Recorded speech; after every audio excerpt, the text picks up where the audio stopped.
And 5, 4, 3, 2, 1. Hi, Cole here again, now joined by JP Hornstra. JP, so the Rain's kind of been struggling a little bit lately, winning games here and there, but what's kind of missing from their gameplay that they really need to step up? Well, it's simple. You need to score goals to win the game of hockey, and if they were getting more scoring, I think they'd have gotten a lot more wins recently.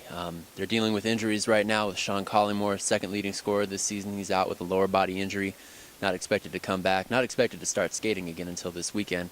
Going to need some other forwards to pick up that slack right there, and ultimately it also starts with the defense. They got to get the puck out to those forwards too. So everybody's got to pull together and get a few more goals, I think.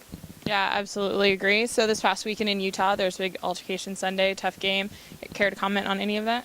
Yeah, I watched video of the incident. I wasn't there personally, but talking to all the players involved, Simon Ferguson for Utah used a racial slur toward Chaz Johnson of the Reign. Huge altercation broke out. Chaz had to be restrained and actually pulled out of that game. And James McEwen retaliated later, trying to fight with Ferguson, who didn't fight back.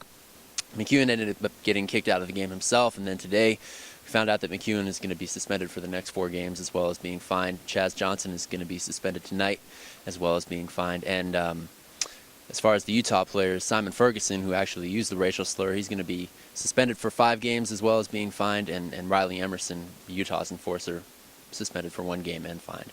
So with all the suspensions, do you think that was the right, punishment for those players? Well, again, having not been at the game, it's tough to say. McEwen got a pretty big punishment himself. He threw 1 punch, that's what he said, and got kicked out of the game for doing that. So 4 games in light of that seems a little bit harsh. I don't have all the information, but that's just my initial take.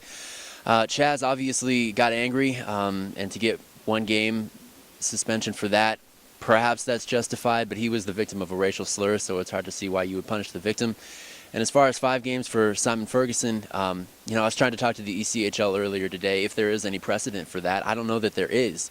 I don't know that that word has ever been used in a hockey game. So maybe they are setting the precedent here with 5 games, and you can judge for yourself whether that's too much or too little. But I don't know if it's ever happened before, so the ECHL might have been in the dark completely as far as what to do. Okay, well, thank you for your insight on that. Appreciate it. So leaving all that behind, tonight we face off Steelheads. Who should we kind of keep an eye on, look out for from them? Definitely look out for Mark Derlego. Number 10 for Idaho is the leading goal scorer in the entire ECHL. He has 33 goals coming into today.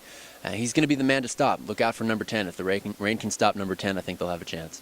All right, well, thank you, JP. And there you have it for the JP Report.